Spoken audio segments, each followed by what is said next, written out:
Hello everyone, welcome back to online study on. आज हम इस वीडियो में बात करेंगे जीके जीएस का सेट नंबर 7। और उम्मीद करते हैं कि इससे पहले तक आपने सभी सेट्स को ज़रूर देख लिए होंगे। नहीं देखें तो प्लेलिस्ट चेक करिए, वहाँ पे आपको सारी वीडियोज़ एक साथ मिल जाएगी। इस वीडियो में आपको वो सभी इंपॉर्टेंट क्वेश्चंस मिलते हैं जो कि हर एग्ज़ाम में बार बार रिपीट होते हैं, और इसमें मोस्टली जो क्वेश्चंस है वो आप शायद पहली बार देखेंगे। तो चलिए शुरू करते हैं। सबसे पहला प्रश्न है कि राष्ट्रीय वन अनुसंधान संस्थान कहाँ स्थित है? देहरादून के अंतर्गत पड़ता है। ये चीज़ याद रखेंगे। वीडियो के एंड में मैंने कुछ इंपॉर्टेंट एमसीक्यू भी लगा रखा है, तो आप लोग प्रैक्टिस लगाइएगा और बताइएगा सही आंसर उसका क्या होगा, कितना आप स्कोर करते हैं।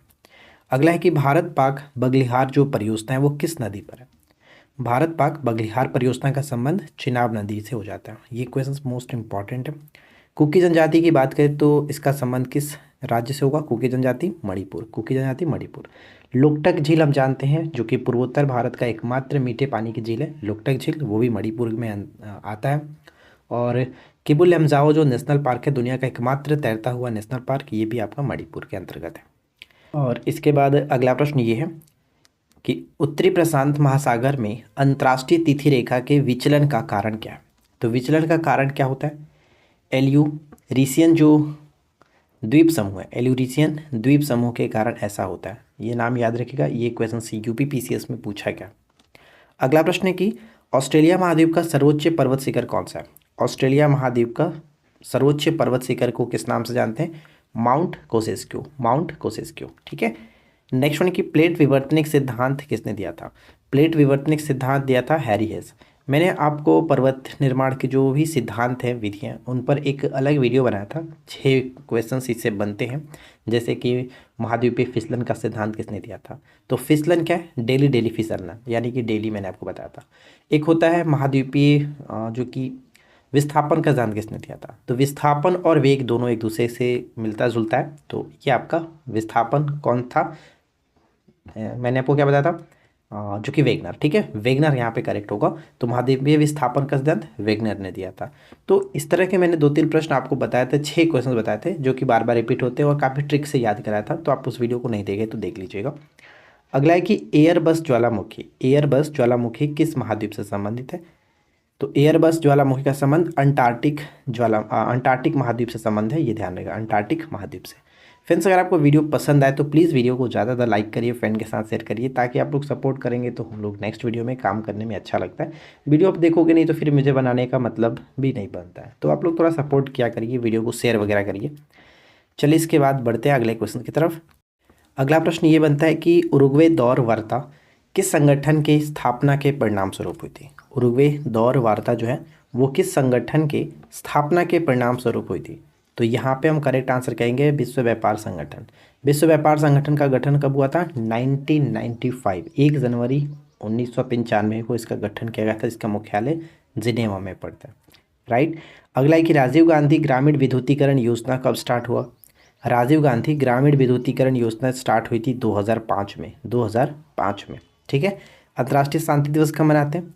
प्रत्येक वर्ष अंतर्राष्ट्रीय शांति दिवस 21 सितंबर को मनाया जाता है।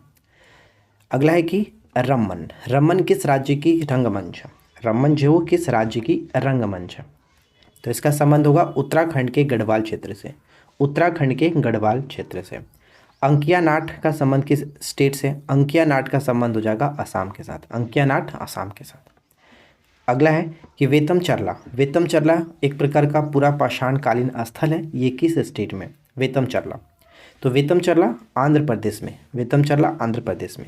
भीमबेटका और हथनौर, भीमबेटका तो आपको पता ही है मध्य प्रदेश में, तो हथनौर भी याद रखिएगा, हथनौर का संबंध भी मध्य प्रदेश से ही होगा, ठीक है। आंध्र प्रदेश में 2 और मोस्ट इंपॉर्टेंट है जो कि पाषाणकालीन स्थल है। यहाँ पे देखिए कुरनूल गुफाएं, और साथ ही साथ गिचलूर जो है, गिचलूर यहीं पे पड़ता है आंध्र प्रदेश में ही। इनाम गांव तो आपको पता ही है महाराष्ट्र में, लेकिन एक याद रहेगा नेवादा, नेवादा जो है ये भी आपका महाराष्ट्र में ही पड़ता है। इसके बाद नेक्स्ट वन है कि कोर्तलायार, कोर्तलायार घाटी का संबंध किस स्टेट से? कोर्तलायार घाटी ये आपका तमिलनाडु के साथ होगा। तो ये सभी के सभी मोस्ट इंपॉर्टेंट है, याद रखना है, क्योंकि ये सभी ऑलरेडी पूछे गए हैं, यूपी पीसीएस के क्वेश्चन है। तो मैं आपके सामने रख रहा हूँ, देख सकते हैं क्वेश्चन पूछे गए। उसके बाद अगला है कि रक्त ए आलमगिरी, रकक्त, रकक्त कह सकते हैं, रक्त कहिए। रकक्त ए आलमगीरी की रचना किसने की थी? तो आलमगीर के नाम से किसके जानते थे? औरंगजेब को जाना जाता। तो यहाँ पे आलमगीरी औरंगजेब सही होगा। औरंगजेब की मृत्यु 1707 में हुई थी, ये भी याद रखिएगा। चोल वंश का राजस्व अधिकारी क्या कहलाता था? चोल वंश का राजस्व अधिकारी को हम लोग कहते थे सेरुंद्रम, सेरुंद्रम के नाम से जानते थे। चोल वंश में जो राजस्व अधिकारी होते थे उन्हें हम लोग सेरुंद्रम के नाम से जानते थे।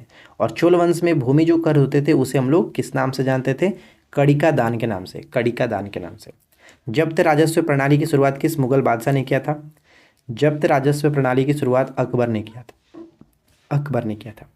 फ्रेंड्स, आपको अगर किसी भी क्वेश्चंस में डाउट हो या फिर किसी भी कोर्स के बारे में आप जानकारी लेना चाहते हैं या फिर आप हमसे कुछ किसी भी मैटर पे क्वेश्चंस पूछना चाहते हैं तो आप हमसे व्हाट्सएप पे कांटेक्ट कर सकते हैं। ये हमारा व्हाट्सएप नंबर है, डायरेक्ट हमसे आप बात कर पाएंगे।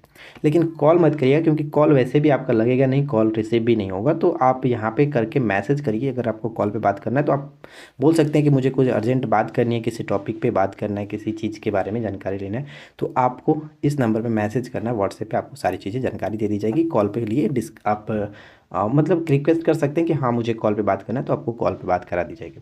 तो आप यहाँ पे मैसेज कर सकते हैं, ठीक है। ये हमारा व्हाट्सएप नंबर है, आप यहाँ पे कॉन्टेक्ट करिए। अगला है कि किस अधिनियम के माध्यम से ईसाई मशीनरियों को भारत में प्रवेश करने की और ईसाई धर्म का प्रचार प्रसार करने की अनुमति दी गई थी? तो ये आपका चार्टर अधिनियम 1813 होगा। चार्टर अधिनियम 1813। और 1813 चार्टर अधिनियम के तहत ही प्रत्येक वर्ष शिक्षा पर 1 लाख रुपए खर्च करने की भी बात कही गई थी। ये भी मोस्ट इम्पॉर्टेंट है। 1919 में दिल्ली में हुए अखिल भारतीय खिलाफत सम्मेलन के अध्यक्ष कौन थे? ये प्रश्न बहुत बार पूछा जाता है कि 1919 में अखिल भारतीय खिलाफत सम्मेलन के अध्यक्ष कौन थे? तो महात्मा गांधी ने अध्यक्षता की थी। और ये सम्मेलन कहाँ पर हुआ था? दिल्ली में हुआ था। ये 2 प्रश्न याद रखना, राइट। चलिए इसके बाद अगले प्रश्न की तरफ बढ़ते हैं। नेक्स्ट वन ये है कि खिलाफत दिवस कब मनाया गया? खिलाफत दिवस 17 अक्टूबर 1919 को, 17 अक्टूबर 1919 को। राजनीतिक सुधार के लिए आंदोलन शुरू करने वाले पहले भारतीय कौन थे? राजनीतिक सुधार के लिए आंदोलन शुरू करने वाले पहले भारतीय कौन थे? राजा राम मोहन राय। राजा यहाँ पे जो देख रहे हैं ये उपाधि इनको कौन दिए थे? तो अकबर द्वितीय ने दिया था, अकबर द्वितीय ने दिया था। 1815 में इन्होंने आत्मीय सभा, 28 में इन्होंने ब्रह्म समाज की स्थापना की थी। चलिए नेक्स्ट क्वेश्चन है कि शुक्ल यजुर्वेद की संहिता को क्या कहते हैं? शुक्ल यजुर्वेद की संहिता को क्या कहते हैं? तो इसे हम लोग बाजसनेयी के नाम से जानते हैं, बाजसनेयी के नाम से जानते हैं। ये चीज़ याद रखिएगा। नेक्स्ट वन है कि पशुपालन के साक्ष्य प्राप्त होने लगे थे किस काल से? तो मध्य पाषाण काल से पशुपालन के साक्ष्य प्राप्त होने लगे थे। इसमें सबसे इम्पॉर्टेंट है आदमगढ़, जो कि मध्य प्रदेश का आदमगढ़ से प्राप्त हुए थे। और राजस्थान के बागौर जो है वहाँ से भी प्राप्त हुए थे पशुपालन के साक्ष्य। नेक्स्ट देखिए, हुलास नामक सिंधु सभ्यता जो है वो किस स्टेट का है? हुलास नामक सिंधु सभ्यता केंद्र जो वो किस स्टेट का है? तो उत्तर प्रदेश बिल्कुल सही होगा। उत्तर प्रदेश के किस जिले से संबंध रखता है? सहारनपुर से, ठीक है। सहारनपुर के साथ यहाँ पे संबंध होगा। अदीना मस्जिद जो कि पश्चिम बंगाल में स्थित है, कहाँ पर? पांडुआ में, पश्चिम बंगाल के पांडुआ में स्थित है। निर्माण कराया था सिकंदर शाह के द्वारा। रसिक प्रिया की रचना किसने की थी? ये प्रश्न हमेशा रिपीट होता रहता है। रसिक प्रिया की रचना किसने की थी? तो केशव दास, याद रखिएगा, आचार्य केशव दास, ठीक है। यहाँ पे और भी मैंने लगा रखा है, जैसे लाल दरवाज़ा मस्जिद का निर्माण जो कि कहाँ पर स्थित है, एक्चुअली कहाँ पर स्थित है ये? तो जौनपुर में स्थित है। दाखिल दरवाज़ा कहाँ पर है? तो गौड़ में स्थित है। उसके बाद 3 दरवाज़ा अहमदाबाद में स्थित है, 3 दरवाज़ा अहमदाबाद में। देखिए आचार्य जो केशव दास है, इनकी और भी 2 रचनाएं यहाँ पे देख सकते हैं, रामचंद्रिका और कवि प्रिया। रामचंद्रिका, कवि प्रिया और साथ ही साथ रसिक प्रिया, ये तीनों इन्हीं की रचना, याद रखना। अगला प्रश्न, किस मुगल शासक के समय में कुछ परगनों को एक में मिलाकर के एक नई इकाई चकला का संगठन किया गया था? किस मुगल शासक के समय में कुछ परगनों को एक साथ मिलाकर के एक नई इकाई जो कि चकला का संगठन किया गया था? और वो बादशाह कौन थे? शाहजहाँ थे, शाहजहाँ। इनके समय को किस नाम से जानते हैं? इनके समय को स्थापत्य कला का स्वर्ण युग के नाम से जाना जाता है। दिल्ली के पुराने किले के सामने खैरुल मंजिल नामक एक मस्जिद का निर्माण किसने कराया था? तो खैरुल मंजिल क्या था? तो एक मदरसा था और इसका निर्माण कराया गया था महाम अनगा के द्वारा। अहोम विद्रोह कब हुआ? अहोम विद्रोह 1828 में। और किसके द्वारा? तो गोमधर कुंवर के द्वारा। मैंने एक पार्टिकुलर वीडियो बनाया है विद्रोह से संबंध में, जो कि काफ़ी अच्छे तरीके से याद भी करा दिया है कि कैसे आपको याद रखना है। जैसे कि देखिए मान लीजिए कि यहाँ पे अहोम है, तो अहोम में क्या दिख रहा है, होम, और यहाँ पे गोमधर यानी घर, तो होम घर दोनों एक साथ मिला करके याद रख सकते हैं। इसी तरह से मैंने आपको एक पार्टिकुलर वीडियो बनाया, आप उस वीडियो में जितने भी विद्रोह हैं उनके संबंधित नेता याद रख सकते हैं, तो जाइए आप उसको ज़रूर देख लीजिएगा। मृदा की संरचना एवं उसके घटकों को कहा जाता है। मृदा की संरचना और उसके घटकों को क्या कहते हैं, तो उसके घटकों को इडेफिक के नाम से जानते हैं, इडेफिक, ठीक है, इडेफिक यहाँ पे करेक्ट होगा। इसके बाद अगला प्रश्न देखिए कि विश्व प्रसिद्ध भगवान वेंकटेश्वर यानी तिरुपति का मंदिर किस पहाड़ी पर स्थित है। मंदिर जो स्थित है ये आपका शेषाचलम पर्वत श्रेणी पर स्थित है, शेषाचलम पर्वत श्रेणी पर स्थित है, ये मोस्ट इंपॉर्टेंट होगा। इसके बाद नेक्स्ट वन देखिए क्या है कि सेवराय पहाड़ियाँ कहाँ स्थित है। सेवराय जो पहाड़ियाँ है वो पड़ता है तमिलनाडु के अंतर्गत, और साथ साथ जवादी पहाड़ियाँ भी तमिलनाडु में ही स्थित है। अगला है कि सुल्ताना अनाव ए शाही किसकी किस्म है। सुल्ताना और साथ ही साथ अनाव ए शाही किसकी किस्म है, तो ये अंगूर की किस्म है, किसकी किस्म है, अंगूर की किस्म है, ठीक है।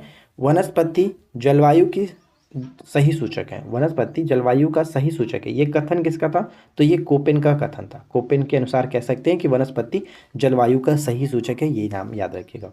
अगला है कि जो गिब्सन मरुस्थल है ये किस कंट्रीज़ में पड़ता है, तो पश्चिमी ऑस्ट्रेलिया में पड़ता है, पश्चिमी ऑस्ट्रेलिया में गिब्सन जो है वो पश्चिमी ऑस्ट्रेलिया में पड़ता है। साथ साथ यहाँ पे देखिए जैसे सुनरन मरुस्थल ये यूएसए में स्थित है, तकलामाकन चीन में, चीन के जो सिक्यांग प्रांत है वहाँ पे पड़ता है, और काराकुम की बात करें तो ये तुर्कमेनिस्तान में पड़ता है, काराकुम तुर्कमेनिस्तान। अगला है कि बाघ परियोजना स्टार्ट कब हुआ था, सभी को पता है 1973, लेकिन डेट याद रखिएगा क्योंकि हो सकता है अब पेपर में घुमा करके पूछा जा सके। तो बाघ परियोजना का संबंध 1 अप्रैल 1973 से स्टार्ट हुआ था। भारत का प्रथम national centre for marine biodiversity किस शहर में स्थित है। भारत का पहला national centre for marine biodiversity किस शहर में स्थित है, तो ये जामनगर में पड़ता है। कहाँ पर, जामनगर में पड़ता है। आगे बढ़ते हैं। इसके बाद नेक्स्ट वन देखिए क्या है कि दाक्षीग्राम राष्ट्रीय उद्यान की स्थापना कब हुई थी। दाक्षीग्राम राष्ट्रीय उद्यान की स्थापना 1981 में, 1981 में। जैव विविधता दिवस कब मनाते हैं, तो प्रत्येक वर्ष 22 मई को मनाया जाता है जैव विविधता दिवस, ठीक है, इसको याद रखिएगा। अब चलिए हम बात करते हैं कुछ इंपॉर्टेंट एमसीक्यू के बारे में, तो देखते हैं कितना आपने वीडियो को अच्छे तरीके से देखा है और कितना आपको पहले से नॉलेज है। तो चलिए शुरू करते हैं। देखिए सबसे पहला प्रश्न ये है कि निम्नलिखित में से सिंधु सभ्यता से संबंधित कौन से केंद्र, ध्यान दीजिएगा, कौन से केंद्र उत्तर प्रदेश में स्थित है। कौन से केंद्र उत्तर प्रदेश में स्थित है, तो कालीबंगन राजस्थान में, ये तो कट गया। लोथल गुजरात में, ये भी कट गया। आलमगीरपुर, ये बिल्कुल सही है, आलमगीरपुर ये बिल्कुल सही है, ठीक है। उसके बाद हुलास, अभी जस्ट मैंने आपको बताया था कि हुलास पड़ता है कहाँ पर, तो उत्तर प्रदेश के सहारनपुर जिले से संबंध रखता है। तो यहाँ पे कह सकते हैं 3 और 4 बिल्कुल सही आंसर है, इसलिए हम ऑप्शन डी को टिक करेंगे। 3 और 4 ऑप्शन डी पे जाएंगे, ठीक है। चलिए सेकेंड क्वेश्चन देखिए क्या कह रहा है कि निम्नलिखित में से कौन भारत का सबसे ऊंचा जलप्रपात है। भारत का सबसे ऊंचा जलप्रपात निम्नलिखित में से कौन सा है, अकॉर्डिंग टू ऑप्शंस बताइए क्या होगा। तो अगर आपने ऑप्शन ए को टिक किया है तो आपका जवाब गलत है, सही आंसर हो जाएगा कुचिकल जलप्रपात। कुचिकल जलप्रपात यहाँ पे बिल्कुल सही आंसर, ऑप्शन हम बी को टिक करेंगे। ये भी आपका कर्नाटक में ही पड़ता है कुचिकल जलप्रपात। देखिए नेक्स्ट क्वेश्चन कह रहा है कि निम्नलिखित घटनाओं को कालानुक्रम व्यवस्थित कीजिए और नीचे दिए गए कोड का सही चयन करना है। तो यहाँ पे जो भी योजना और आयोग आपको दिख रहा है, सबसे पहले तो आपको पता होना चाहिए कि कौन सा योजना कौन सा आयोग कब गठन हुआ था। तो चलिए हम यहाँ पे देख लेते हैं। जैसे हंटर आयोग की बात करें तो यहाँ पे इसका संबंध हो जाएगा 1881-82, ठीक है। और सैंडलर आयोग की बात करें तो इसका संबंध हो जाएगा 1917 के साथ।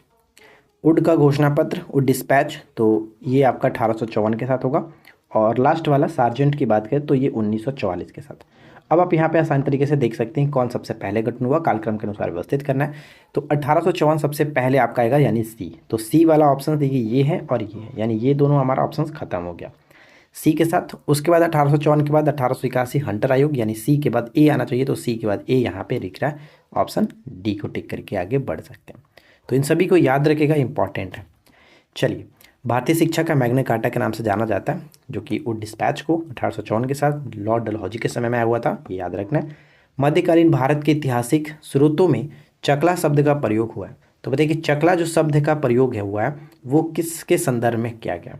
मैंने आपको ऊपर बताया था कि शाहजहाँ के समय में कई कुछ मतलब कि परगनों को मिलाकर के एक नया संगठन इकाई बनाई गई थी। उस संगठन का नाम दिया गया था चकला। तो यहाँ पे कह सकते हैं कि सूबा और परगना के बीच की क्षेत्रीय इकाई था, लेकिन सरकार के समानार्थी नहीं थी। तो ये प्रश्न देखिए यूपी पीसीएस में पूछा गया था, इसलिए मैंने आपको यहाँ पे करा दिया। तो यहाँ पे सही आंसर क्या हो जाएगा? ऑप्शन सी बिल्कुल सही आंसर है। चकला का संबंध किस मुगल बादशाह से? शाहजहां के साथ। ऑप्शन सी को टिक करेंगे। अगला प्रश्न ये कि निम्नलिखित कथनों में कौन सही नहीं है? निम्नलिखित कथनों में कौन सही नहीं है? अच्छे तरीके से पढ़िए और गेस करिए कि सही आंसर क्या होगा, कौन सही नहीं है। एक एक करके देखेंगे।